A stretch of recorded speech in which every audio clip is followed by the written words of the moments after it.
our grace.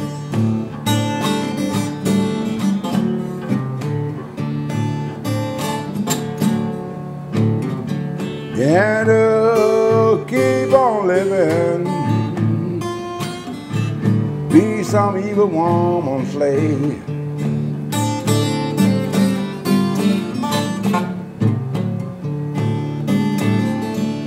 Evil woman,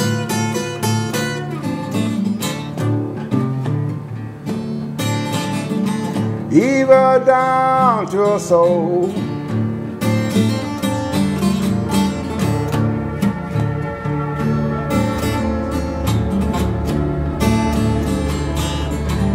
Yeah, she's an evil woman.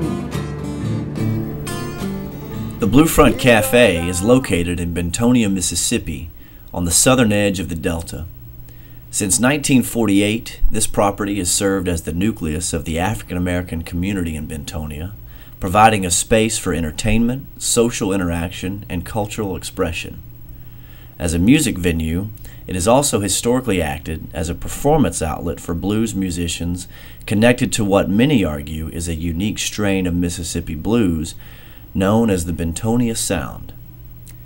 In addition to its direct tie to the development of blues tourism in Mississippi, the Blue Front Cafe offers a significant opportunity to interpret the legacies and influence of local musicians such as Henry Stuckey, Skip James, Jack Owens, Bud Spires, and Jimmy Duck Holmes.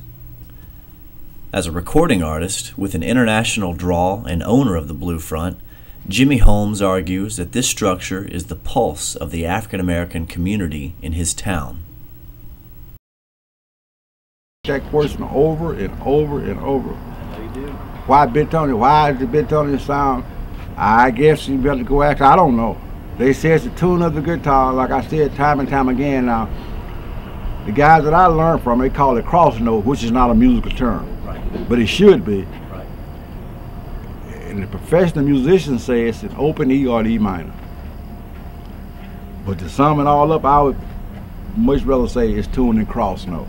So that cover, whether it's open E or E minor, that cover both of them. Somehow this particular tuning and some of the unusual qualities that tuning generates, you might say, sound qualities,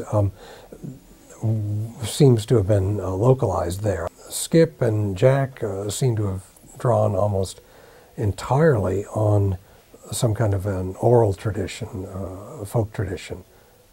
Skip's later post-rediscovery repertoire had a few items that he'd picked up from records and pop songs, but his early recordings don't really show very many precedents in the recordings of others.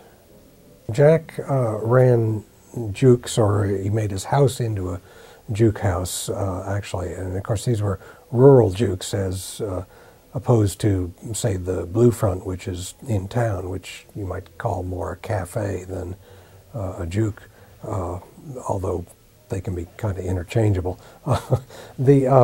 Jack, when I first met him, he had two locations. He moved, I think, around 1968 or 69. But when I first knew him, his house itself was a juke. He would clear away the furniture in the front room, maybe have benches along the wall, and then the kitchen was behind it, and his wife, Mabel, would make sandwiches there and pass them out along with drinks, bottles of beer, and so on, through an actual hole in the wall into the juke area, the living room.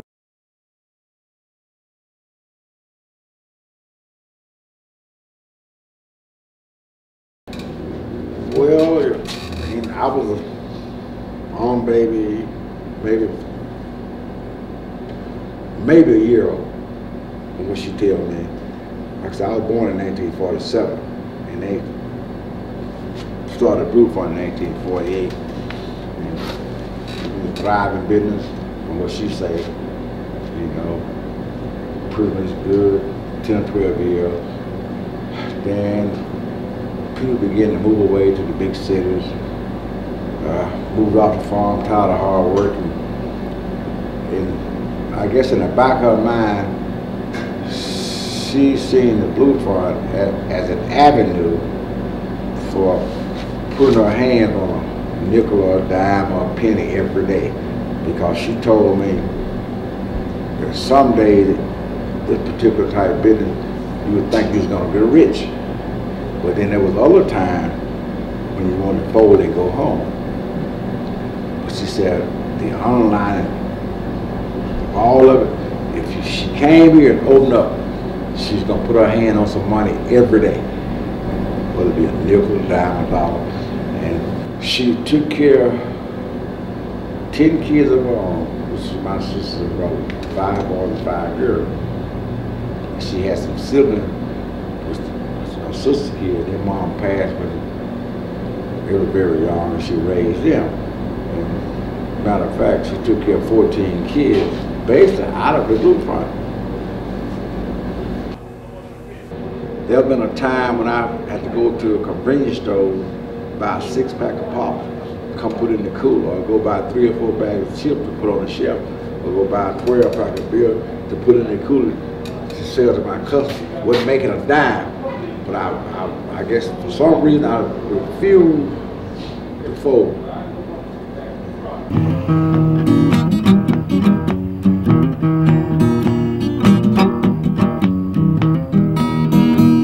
I got the blues so bad, it hurts my feet when I walk.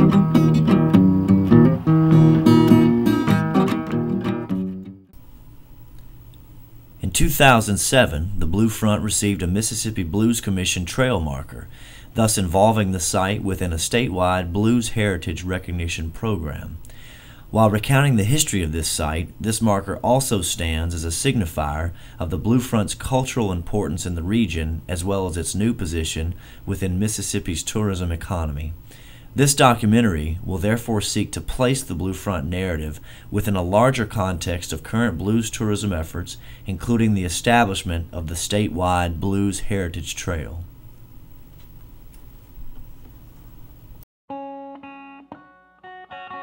Mississippi's decision to use blues culture for economic development reflects the modern utility and attraction of Southern heritage tourism. It also represents an important development within the state's racial history. Given the violent civil rights battles fought in this territory since its founding, the decision to formally recognize artists like Robert Johnson, Muddy Waters, and Skip James and their vital contributions to Mississippi's history is significant.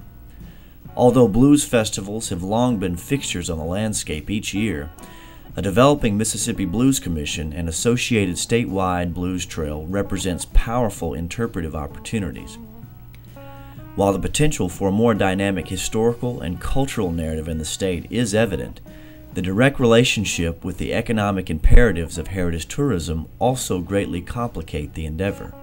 Impoverished areas like the Mississippi Delta are increasingly using heritage tourism to alter their challenged circumstances by attracting outside money with the allure of authentic uniqueness. Given the real potential of this economic strategy, heritage tourism has the dual capacity to concentrate needed financial capital within hospitality sectors like chain hotels and newer infrastructure built specifically for tourists. In the worst cases, this process corners a distinctive culture, sells it to outside visitors, and keeps the treasure safely guarded and away from those whose culture is packaged, commodified, and sold. As new data on tourism surfaces, it is increasingly apparent that communities subject to the pull of tourism must be involved in the decision-making process. Mississippi is no exception to this finding.